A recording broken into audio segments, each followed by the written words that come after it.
요한계시록 19장 11절부터 16절까지 말씀 우리 다 같이 일어나셔서 교독하도록 하겠습니다.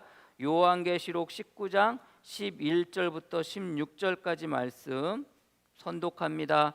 또 내가 하늘이 열린 것을 보니 보라 백마와 그것을 탄 자가 있으니 그 이름은 충신과 진실이라. 그가 공의로 심판하며 싸우더라.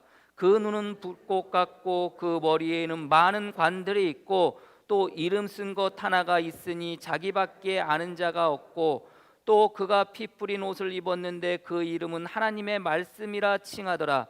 하늘에 있는 군대들이 희고 깨끗한 세마포 옷을 입고 백마를 타고 그를 따르더라. 그의 입에는 예리한 검이 나오니 그것으로 만국을 치겠고 친히 그들을 철장으로 다스리며 또 친히 하나님 곧 전능하신 이의 맹렬한 진노의 포도주 틀을 밟겠고 그 옷과 그 다리에 이름 쓴 것이 있으니 만왕의 왕이요 만주의 주라 하였더라. 아멘. 자리에 앉으시길 바랍니다. 오늘 이 시까지 신부로 서는 그날까지 영원히 감사함으로 나가설 수 있는 여러분이 되어지기를 축복합니다. 소망으로 주를 맞이하고 감사로 주를 따르더라 라는 제목으로 말씀 나누도록 하겠습니다. 우리가 지난주에 한 땀 한 땀 주님을 맞이하는 그 마음으로 그리고 주님을 맞이할 그 신부의 옷을 우리는 한 땀 한 땀 만들어 간다라고 이렇게 같이 말씀을 나누었습니다. 근데 그 옷은 무엇으로 만들어졌다고요? 성도들의 옳은 행실로 만들어지는데 그 옳은 행실이 어떤 행실이겠습니까? 물론 많은 것으로 말미암아 많은 행실로 말미암아 행동으로 말미암아 우리가 그것을 이야기할 수가 있겠지만 주님께서 이 땅 가운데 오시고 부활 승천하시면서 그 보혜사 성령님을 우리에게 보내어 주시고 내가 이제 신랑으로 올 텐데 너희들 그때 동안 기다려 다시 올 때까지 기다려 하는 마음으로 주님께서 우리에게 성령님을 보내어 주셔서 성령님이 저와 여러분 마음 가운데 계시기에 우리는 그 내 마음 가운데 계신 성령님의 열매를 맺으면서 살아가는 삶, 그것이 옳은 삶의 행실이라고 같이 말씀을 나누었습니다. 그래서 성령의 열매의 행실은 무엇입니까? 그것은 사랑과 희락과 화평과 오래 참음과 자비와 양성과 충성과 온유와 절제니라고 이렇게 성경은 이야기하고 있듯 여러분 삶 속에서 성령님의 열매를 맺는 그 삶을 그 열매를 맺는 그 행실을 이 땅 가운데 이루며 나가설 수 있는 저와 여러분이 되어지기를 소망합니다. 그렇게 매 순간순간 하루하루를 그렇게 나가설 수 있는 여러분이 되어지기를 축복합니다. 오늘은 추수감사주일로 하나님께 영광 돌리며 이렇게 예배를 드리고 있습니다. 여러분들 감사주일이라는 게 감사함으로 드리는 거 아니겠습니까?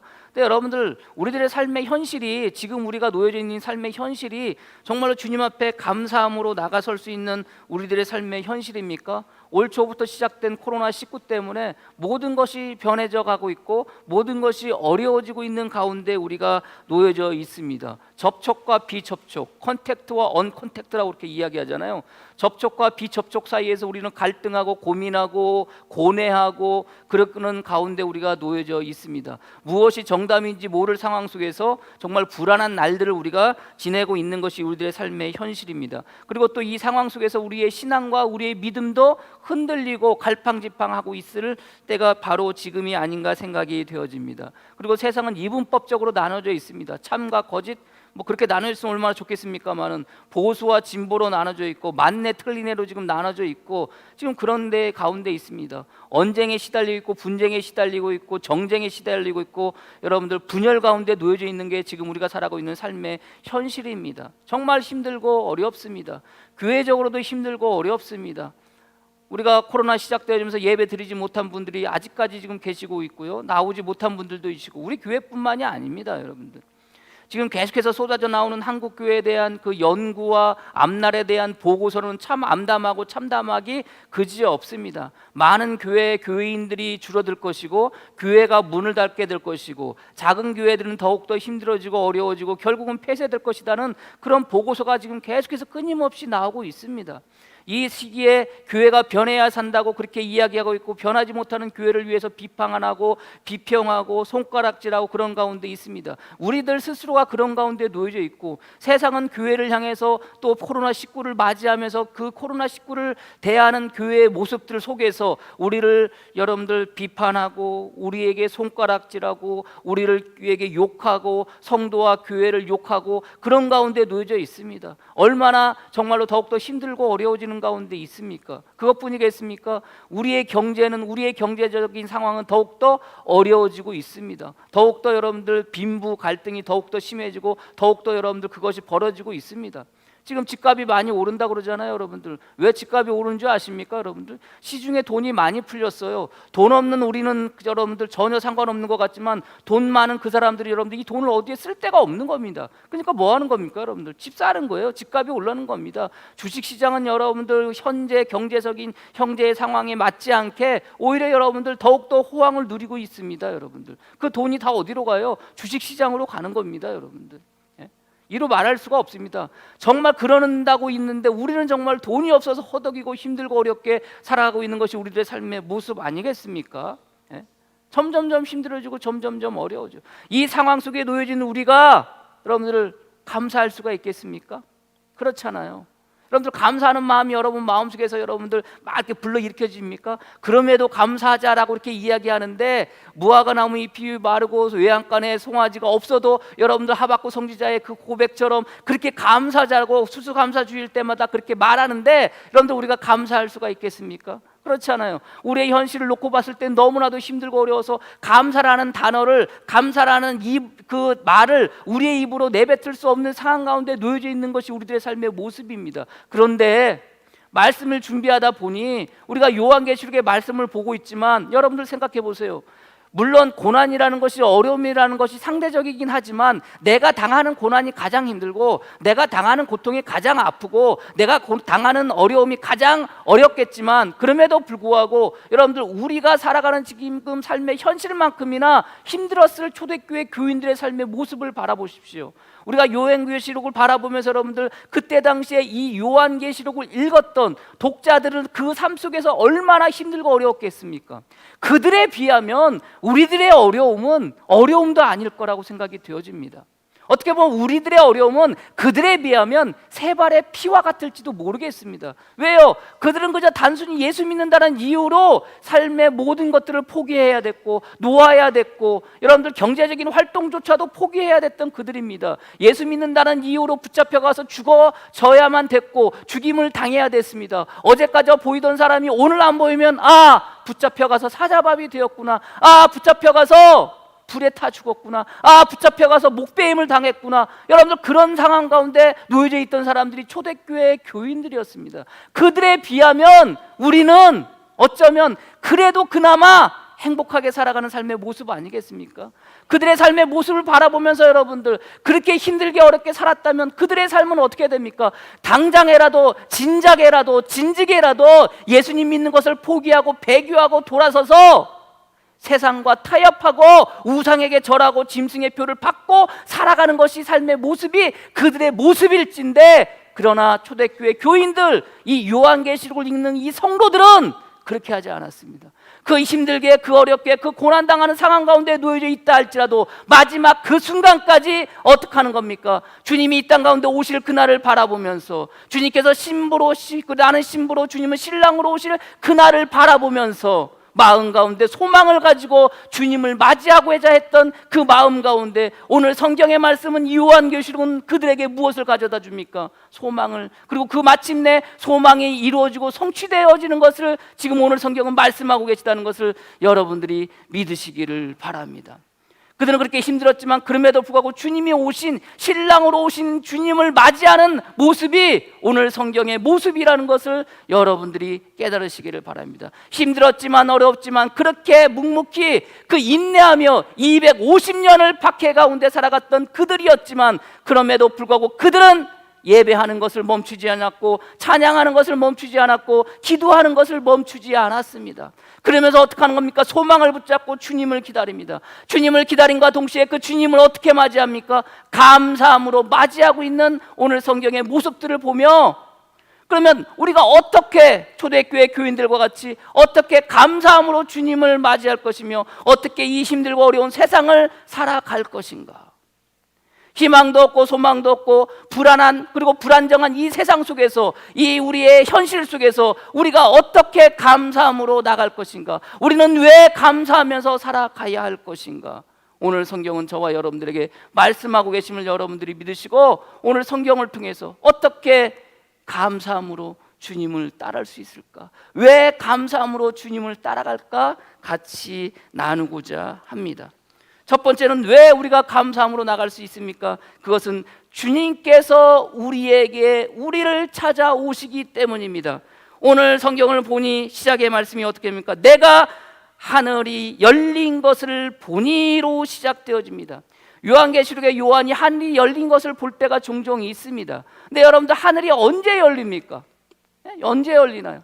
여러분들 오늘 본문의 말씀 하늘이 열렸다는 이 말씀은 어디를 배경으로 하고 있다고 그랬어요? 여러분들 우리가 요한계시록 4장을 나누면서 초대교회 교인들에게 말씀을 나누고 그들에게 책망하고 그들에게 또 칭찬하고 그들이 어떻게 신앙으로 믿음으로 설지에 대해서 이야기하고 난 다음에 요한계시록이 전환되어지면서 요한이 보는 것이 있는데 무엇을 봅니까?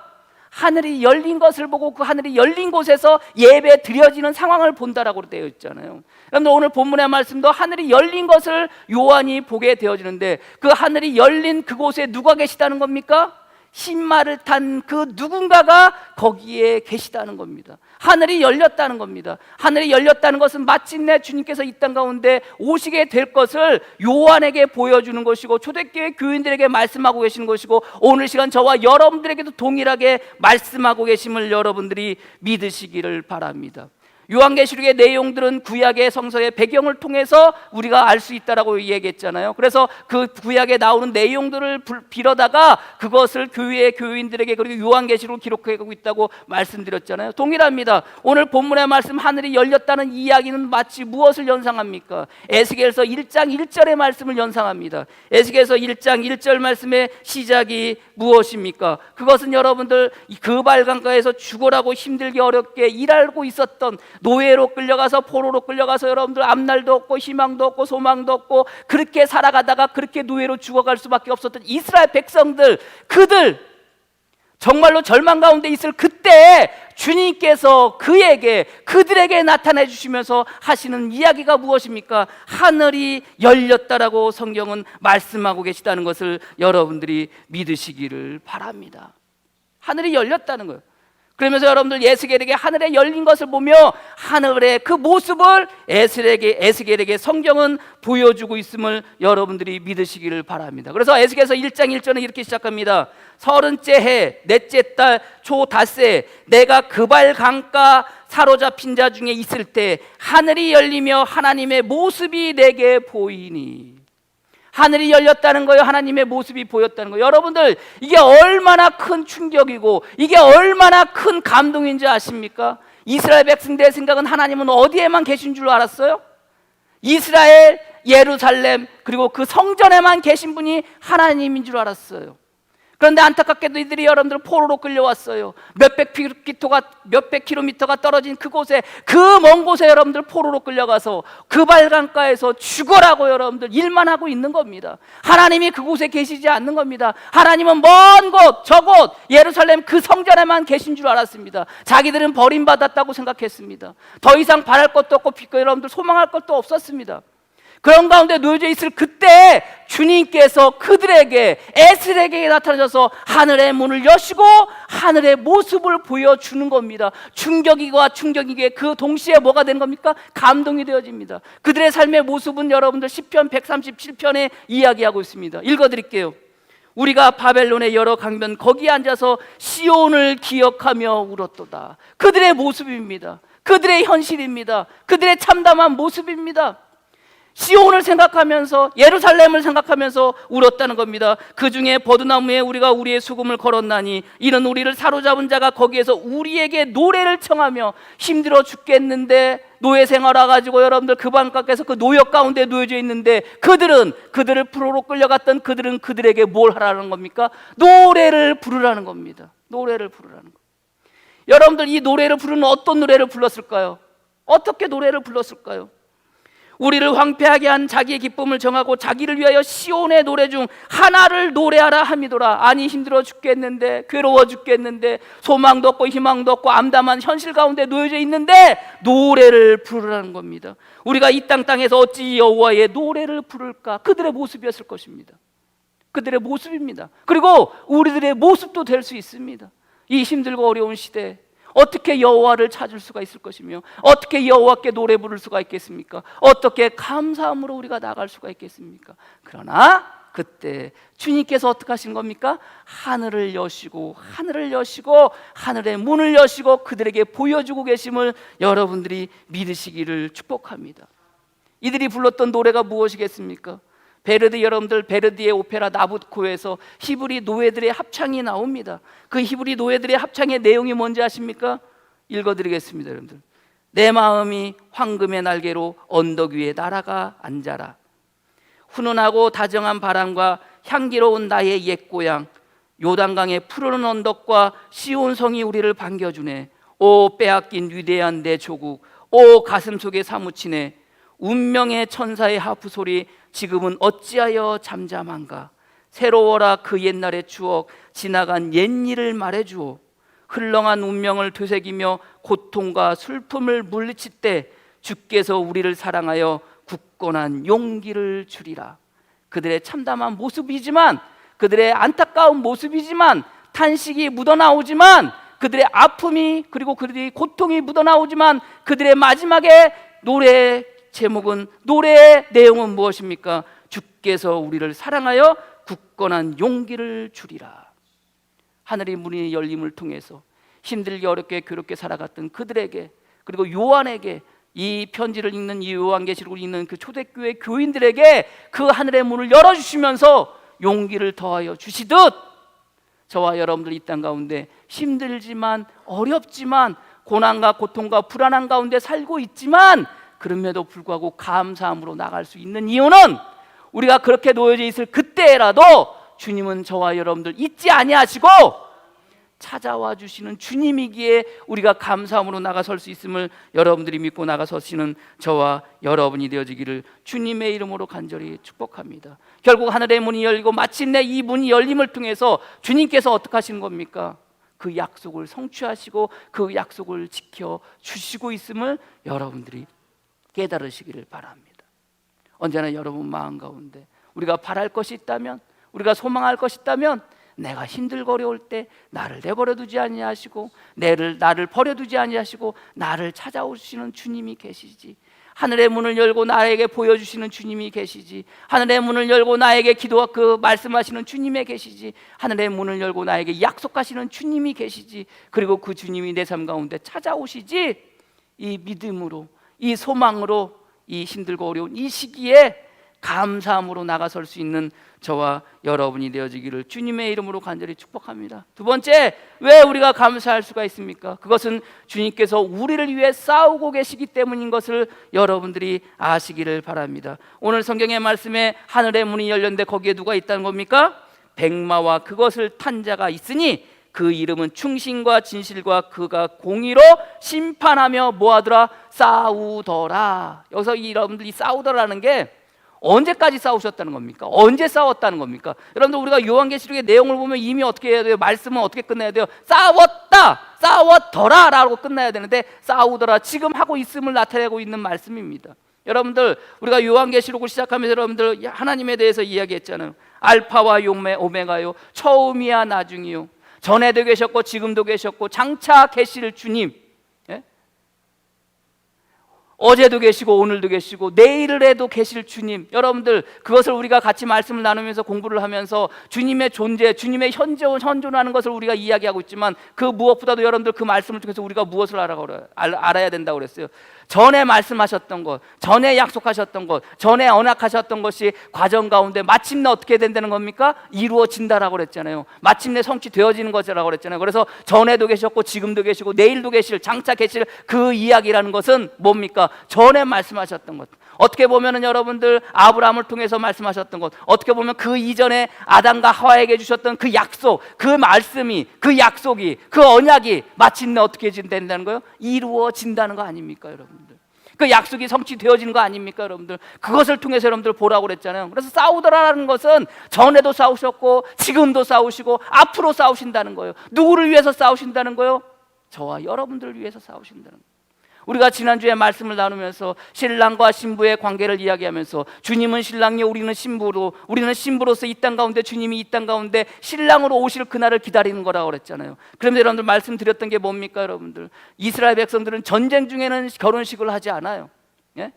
신명기 24장 5절 말씀에 사람이 새로의 아내를 맞이하였으면 그를 군대에 보내지지 말 것이요 아무 직무도 그에게 맡기지 말 것이며 그는 1년 동안 황가하게 집에 있으면서 그가 맞이한 아내를 즐겁게 할지니. 예? 주님이 이 땅 가운데 신랑으로 오셨습니다. 그러나 주님께서 어떻게 하신 겁니까? 전쟁터에 나가신 거예요. 예? 마귀 사탄을 멸하시러 지금 나가신 겁니다.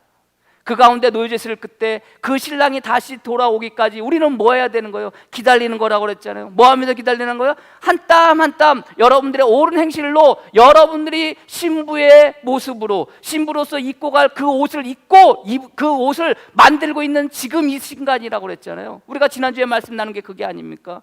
그럼 여러분들 그 신랑은 지금 뭐 하러 나갔다고 그랬어요? 전쟁 가운데 나간 거 아닙니까? 근데 그 전쟁 가운데 나간 그 신랑이 신부는 어떻게 해야 됩니까? 다시 오실 그날까지 뭐 하는 거예요? 기다려야 되는 거예요. 이제나 오나 저제나 오나 그 신랑이 와야 돼요. 근데 여러분들 그 신랑이 오는데 어떻게 와야 돼요?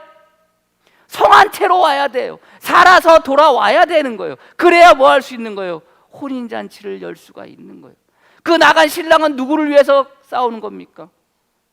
기다리는 그 신부를 위해서 싸우는 겁니다. 주님은 여러분들 이 땅 가운데 싸우더라. 전에도 싸우시고 지금도 싸우시고 미래에도 싸우실 그 주님은 누구를 위해서 싸우시는 거예요? 신부된 우리를 위해서 지금 싸우고 계심을 여러분들이 믿으시기를 소망합니다. 우리가 행여 힘들까 행여 어려울까 신랑된 그 모습을 가지고 끊임없이 우리를 흔들고 우리를 유혹하고 우리를 미혹하고 우리를 넘어뜨리고 우리를 죽이려고 하는 그 사탄과 마귀와 더불어 싸우고 계심을 여러분들이 믿으시기를 바랍니다. 더불어 성도를 힘들게 하고 교회를 힘들게 하는 그 모든 것들과 우리 주님은 여전히 지금도 장차 싸우고 계실 것을 믿고 나가설 수 있는 저와 여러분이 되어지기를 축복합니다. 여러분들 그 싸움의 모습을 오늘 성경은 그리고 있습니다. 15절 말씀에 그의 입에서 예리한 검이 나오고 그것으로 만국을 치겠고 친히 그들을 철장으로 다스리며 또 친히 하나님 곧 전능하신 이의 맹렬한 진노의 포도주 틀을 밟겠고 라고 이렇게 성경이 이야기하고 있습니다. 여러분들 주님께서 흰 옷을 입으셨는데 그 옷이 여러분들 어떻게 되어졌다고 이렇게 이야기하고 있습니까? 예? 이 13절 말씀에 또 그가 피 뿌린 옷을 입었는데 여러분들 얼마나 처절하게 얼마나 치열하게 싸우고 있었던지 그 모습을 그대로 우리에게 보여주고 있습니다. 우리 주님께서 저와 여러분들을 위해서 그 처절하게 치열하게 지금도 싸우고 계심을 여러분들이 믿고 나가설 수 있는 여러분이 되어지기를 소망합니다. 우리들의 삶의 현실을 힘들게 하고 어렵게 하는 모든 것들, 코로나19, 경제적인 거, 어려운 거, 가난, 질병, 고통, 이 모든 것들 누가 싸우고 계시는 거예요? 우리 주님께서 싸우고 계심을 믿고 나가설 수 있는 여러분이 되어지기를 축복합니다.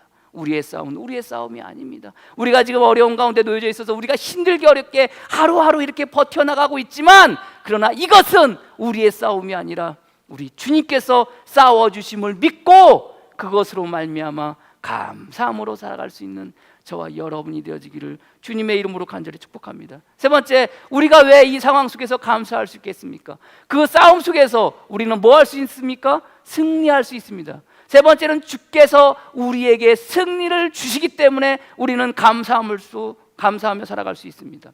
힘들지만 어렵지만 우리에게 처해진 현실과 상황 속에서 우리가 넘어지고 좌절하고 포기하고 있을 그때라도 우리 주님은 친히 싸워주시고 우리에게 어떻게 하시는 겁니까? 승리를 더하여 주심을 여러분들이 믿으시기를 바랍니다. 오늘 주님은 뭐 타고 계시다는 겁니까? 백마를 타고 계시는. 아니 왜 꼭 백마여야 돼요? 흑마면 안 됩니까 여러분들? 갈색 말이면 안 된가요? 황금색 말이면 안 되겠습니까? 좀 누리끼끼한 말이면 안 되겠습니까? 얼룩얼룩한 말이면 안 되겠습니까? 왜 굳이 신말을 탑니까? 여러분들 신말에 대한 이야기를 하면서 우리가 요한계시록 공부할 때 이미 알았어요. 언제 나와요 신말이? 예? 적그리스도가 여러분들 뭘 타고 와요? 흰말을 타고 와요. 그래서 요한계시록 6장 나눌 때 여러분들 거기서 흰말 타고 오는 사람하고 오늘 19장에서 나오는 흰말 타는 사람하고 여러분 헷갈리지 말라고 그랬잖아요. 거기에 미혹되지 말라고 그랬잖아요. 요한계시록 19장에 나오는 그 흰말 탄 사람이 그분이 비로소 참된 주님이시다고 여러분들 같이 말씀 나누었잖아요, 여러분들. 근데 왜 흰말입니까? 검은 말일 수도 있고 적색말일 수도 있고, 그런데 왜 흰말입니까? 여러분들, 흰말이라는 것은 승리의 상징입니다. 실제로 여러분들 그때 당시에 로마 병사들이 나가서 나가서 전쟁 가운데 하고 전쟁을 승리하고 이끌고 돌아올 때, 개선하고 돌아올 때 흰말을 타고 들어왔다고 그래요. 그럼 여러분들 생각해 보세요. 그러면 흰말을 타고 들어왔다는 것은 이 요한계시록을 읽는 당시에 로마의 압제를 받았던 그 초대교회 교인들에게 흰말을 타고 주님께서 오신다는 것은 곧 무엇입니까? 승리함으로 오신다는 겁니다. 그것뿐만이 아니라 흰말을 타고 오시는데 그 머리에는 왕관이 있는데, 관이 한 개 있다는 겁니까? 두 개 있다는 겁니까? 세 개 있다는 겁니까? 몇 개가 있다는 겁니까? 많은 관을 썼다는 겁니다. 아니, 도대체 관을 어떻게 써야 많은 관을 쓰는 거죠? 여기 많다는 것이 도대체 기준이 뭐겠습니까? 5개가 많을까요? 10개가 많을까요? 100개가 많을까요? 200개가 많을까요? 10,000개가 많을까요? 많은 관을 썼다는 겁니다. 여러분들 왜 그거 아십니까, 여러분들?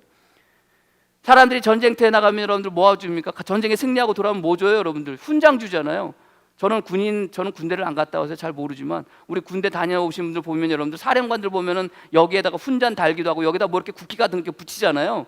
그거 뭡니까, 여러분들? 그 사람들의 업적 아닙니까?